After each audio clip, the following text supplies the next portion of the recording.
دیکھیں یہ بہت ہی افسوس ہوا مجھے اس بل کے ترمیمی بل کے آنے کے بعد، اور اس کو پھر اچانک جو ہے میں یہ سمجھتا ہوں کہ جس طرح رات کے اندھیرے میں کوئی واردات کی جاتی ہے، اسی طرح جو ہے یہ ترمیمی بل ایک واردات کے طور پر جو ہے وہ آیا، استعمال کیا ہے جو ہے وہ جماعت اسلامی کو۔ تو یزیدی فکر افراد لوگ گروہ بھی ہے پاکستان میں، کیا ان کو پروٹیکٹ مل سکتی ہے اس بل سے؟ وہ خوش ہے کافی۔ السلام علیکم ناظرین، میں ہوں آپ کا میزبان قیصر عباس اور آپ دیکھ رہے ہیں پروگرام بدلتے حالات ہے۔ ناظرین، چند روز قبل قومی اسمبلی میں جماعت اسلامی کے رکن اسمبلی جناب مولانا عبدالاکبر چترالی صاحب نے فوجداری ترمیمی بل 2021 کو پیش کیا اور اسمبلی نے اس بل کو پاس کیا۔ یہ ایک حساس معاملہ ہے اور اس بل کے پاس ہونے کے بعد مختلف حلقوں میں اور خصوصاً اہل تشیع حضرات نے اس پر سوالات اٹھائے اور تحفظات کا اظہار کیا۔ یہ ایک بہت ہی حساس معاملہ ہے، اسی لیے ہم آج ہمارے ساتھ ایک خصوصی مہمان موجود ہے جناب مفتی گلزار نعیمی صاحب۔ آپ جامعہ نعیمیہ کے پرنسپل بھی ہیں اور ملی یکجہتی کونسل میں بھی آپ ہیں، اور آپ اہل حرم پاکستان کے چیئرمین بھی ہیں۔ السلام علیکم۔ وعلیکم السلام ورحمۃ اللہ۔ کیسے ہیں آپ؟ خیریت سے؟ الحمدللہ، آپ ٹھیک ہیں؟ الحمدللہ۔ سب سے پہلے آپ کا بہت شکریہ، ایک حساس معاملے پر گفتگو کے لیے آپ نے وقت نکالا۔ جی، جیسے حساس معاملے میں ہم کوشش کرتے ہیں کہ درمیانی راستہ کوئی نکلے تاکہ جو ہے وہ ہم اور ملک اور ہمارے مسالک جو ہے وہ کسی بڑے اختلاف سے بچ سکیں اور امن و امان قائم رہ سکے۔ جی شکریہ مفتی صاحب۔ یہ ایک حساس معاملہ ہے جو بل پیش کیا عبدالاکبر صاحب نے، تو آپ کیا سمجھتے ہیں کہ کیونکہ لیاقت بلوچ صاحب خود رکن ہے ملی یکجہتی کونسل کا اور شیعہ سنی سب کا ایک پلیٹ فارم ہے، بہت بڑا پلیٹ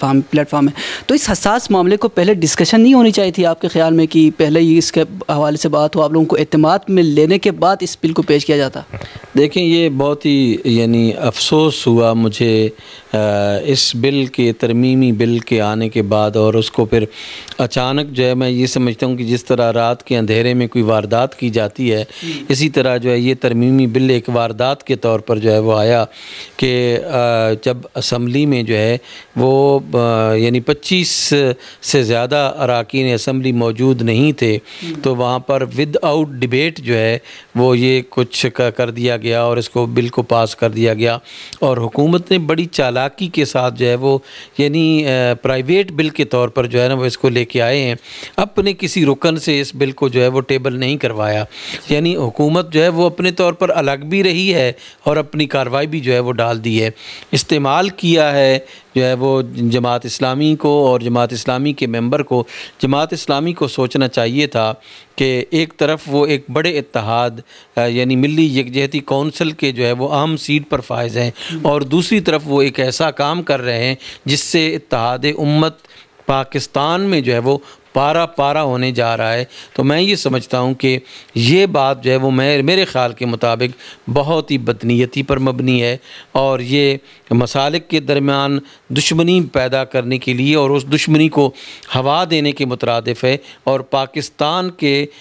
جو امن و سکون تباہ و برباد ہو چکا ہے اس کو مزید جو ہے وہ کار مذلت میں ڈالنے کی جو ہے نا وہ ایک صحیح الہ حاصل کی گئی ہے، اور ہم اس کی بھرپور مذمت کرتے ہیں۔ اچھا مفتی صاحب، یہ تو اس پہ خود ایک سوال اٹھتا ہے کہ اس کا مطلب یہ ہے کہ آپ لوگوں کی جو ملی یکجہتی کونسل ہے اس میں یکجہتی ہی نہیں ہے، کیونکہ اگر اس کا فائدہ کیا ہوا کہ اگر ایسے جو حساس معاملے ہیں، اسی کے لیے تو اسلامی نظریاتی کونسل ہے، ملی یکجہتی کونسل ہے، تو اگر مشاورت اس طرح نہیں ہوتی تو اس کا فائدہ کیا ہوگا پھر؟ دیکھیں ہم یہ سمجھتے ہیں کہ ہم اپنے طور پر کوشش کرتے ہیں اتحاد و یگانگت کی فضا کو قائم رکھنے کے لیے، اگر کوئی پارٹی یا ہے اس حوالے سے کوئی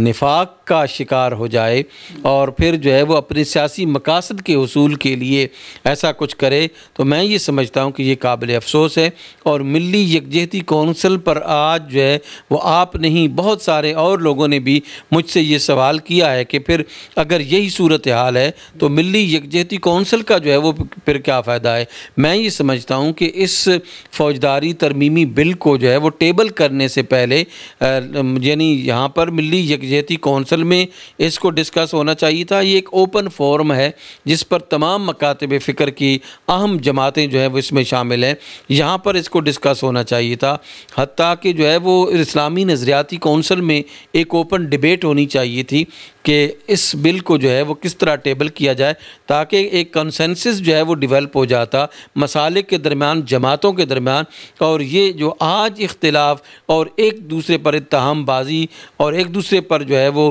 کیچڑ اچھالا جا رہا ہے، یہ شاید جو ہے وہ ختم ہو سکتا تھا اگر جماعت اسلامی دانشمندانہ اقدام کرتی تو۔ ابھی بھی وقت ہے، ابھی تو سینیٹ میں پیش نہیں ہوا ہے، تو ابھی کوئی پیش رفت نہیں ہوئی اس حوالے سے؟ کوئی آپ کی بات چیت ہوئی ہو لیاقت بلوچ صاحب سے یا جو ان کے اسمبلی کے ارکان سے، اس حوالے سے کوئی ڈیبیٹ ہوئی ہو اسمبلی میں پیش ہونے کے بعد؟ میں انشاءاللہ تعالی آج کل میں جو ہے وہ صدر ملی یکجہتی کونسل جناب ڈاکٹر ابو الخیر محمد زبیر صاحب کو خط لکھنا چاہ رہا ہوں کہ یہ جو کچھ ہوا ہے یہ درست نہیں ہوا ہے، اس پر ملی یکجہتی کونسل کا اجلاس بلایا جائے اور اس پر جو ہے وہ ڈیبیٹ کی جائے اور اس پر جو ہے وہ بات کی جائے تاکہ تمام مسالک کے لوگ جو ہیں وہ پرسکون طریقے سے جو ہے وہ رہ سکیں۔ اچھا، ایک اور کویشچن اس میں یہ ہے کہ عبد الاکبر چترالی صاحب نے اس چیز کا اعتراف کیا ایک مذہبی پروگرام میں جی ٹی وی نیوز پہ، انہوں نے کہا کہ ایک ہم اس کو مخفی رکھنا چاہتے تھے، تو مخفی رکھنا اور دوسرا اس وقت ارکان بھی پورے نہیں تھے، تو آپ کیا سمجھتے ہیں اس کے پیچھے کسی مضبوط بندے کا یا کسی مضبوط ادارے کا ہاتھ تو نہیں؟ دیکھیں، میں یہ سمجھتا ہوں کہ یہاں پر جو بھی چیزیں ہوتی ہیں وہ مضبوط اداروں کے زیر اثر ہی ہوتی ہیں، ایسی بات نہیں ہے، لیکن معاملہ یہ ہے کہ وہ ہم سب جو ہے وہ پاکستانی ہیں، ہم لاجک کے ذریعے سے دوسروں کو سمجھا سکتے ہیں کہ یہ کرنے سے جو ہے وہ کیا نقصان ہوتا ہے۔ ایسے تو نہیں ہے کہ کوئی شخص جو ہے یا کوئی ادارہ ملک کا نقصان جو ہے وہ کرنا چاہتا ہو۔ اس بل کے پاس ہونے میں آخر جو ہے وہ اداروں کو کیا فائدہ ہوا؟ کچھ بھی نہیں فائدہ ہوا، نہ ہو سکتا ہے۔ لیکن اگر یہ رویہ جو ہے وہ غیر دانشمندانہ رویہ اگر اکبر چترالی صاحب اختیار نہ کرتے تو میرا خیال ہے کہ یہ نوبت نہیں آنی تھی۔ حکومت نے نہیں بل پاس کیا اور جو مذہبی جماعتیں ہیں، حکومت کے اندر جو مذہبی جماعتیں ہیں، پی ڈی ایم کی جو مذہبی جماعتیں ہیں، ان میں سے کسی نے اس بل کو جو ہے نا وہ ٹیبل نہیں کیا۔ ایک ایسی جماعت جو تنہا ہے، پوری پارلیمنٹ میں صرف ایک جو ہے وہ اس کا رکن ہے، اس کے ذریعے سے جو ہے وہ پاس یہ بل ٹیبل کرایا گیا ہے، تو اس سے آپ اندازہ کر سکتے ہیں کہ جماعت اسلامی کو کتنا استعمال کیا گیا ہے اور وہ کتنی استعمال ہوئی ہے۔ تو سمجھتے ہیں کہ کوئی ان کی ایک بصیرت، آپ اس پہ بھی نوٹ کریں گے کہ مطلب بصیرت نہیں تھا کہ ان کو استعمال کیا گیا مختلف حلقوں میں؟ کہہ رہا ہوں کہ یہ کوئی دانشمندانہ اقدام نہیں تھا، جب دانشمندانہ اقدامات کرنے چاہیے تھے نا۔ دیکھیں نا، ایک 77 سے جو ہے وہ ایک بڑی مضبوط، بلکہ میں تو یہ کہوں گا کہ پاکستان کے جو ہے نا وہ قیام سے پہلے کی یہ جماعت ہے اور اس کا ایک بڑا بیک گراؤنڈ ہے۔ مولانا مودودی جیسی شخصیات جو ہیں اور اسی طرح جو ہے وہ قاضی حسین احمد رحمۃ اللہ علیہ جیسی شخصیات اس جماعت کے قائدین میں شامل ہیں، جن کا بڑا کردار ہے اتحاد امت میں اور بین المسالک ہم آہنگی میں۔ پاکستان میں بڑا کردار ہے۔ میرا خیال ہے کہ ان اکابرین کے ساتھ بھی جو ہے وہ ظلم کیا گیا ہے اور زیادتی کی گئی ہے اور ان کی کاوشوں کو ملٹی پلائڈ بائی 0 کیا گیا ہے۔ اچھا مفتی صاحب، کیا توہین کی جو توہین جو کرتے ہیں مطلب اہل بیت علیہ السلام کی یا صحابہ کی، تو ان کا جو سزا کے تعین یہ قومی اسمبلی کریں گی؟ قرآن و سنت کی طرف ہمیں جانے کی ضرورت نہیں ہے کیا؟ صرف اسمبلی ممبران کریں گے؟ میں یہی تو کہتا ہوں کہ توہین کی ایک جو ہے وہ جامع ڈیفینیشن کی جانی چاہیے اور ایسی ڈیفینیشن کی جانی چاہیے جس پر تمام مکاتب فکر کے علماء کرام جو ہیں وہ کنسنسس ہوں، جن کا اتفاق رائے ہو، اور اتفاق رائے سے جو ہے وہ چیزیں جو ہے نا وہ ڈسکس کی جانی چاہیے کہ یہ چیز جو ہے وہ توہین کے زمرے میں آئے گی اور یہ چیز جو ہے وہ اختلاف کے زمرے میں آئے گی۔ دیکھیں، اختلاف اور توہین بالکل فرق ہے دونوں کے درمیان۔ توہین بالکل جائز نہیں ہے اور اختلاف جو ہے وہ قرآن و سنت کے ساتھ جائز نہیں ہے۔ باقی جو ہے وہ شخصیات کے ساتھ اختلاف کی گنجائش دین میں موجود ہے۔ اگر کوئی ادب و احترام کے دائرے میں رہ کر کسی کی رائے کے ساتھ اختلاف کرتا ہے، کسی بھی مقدس ہستی کے فیصلے کے ساتھ اختلاف کرتا ہے، تو اختلاف کرنے کا حق ہے۔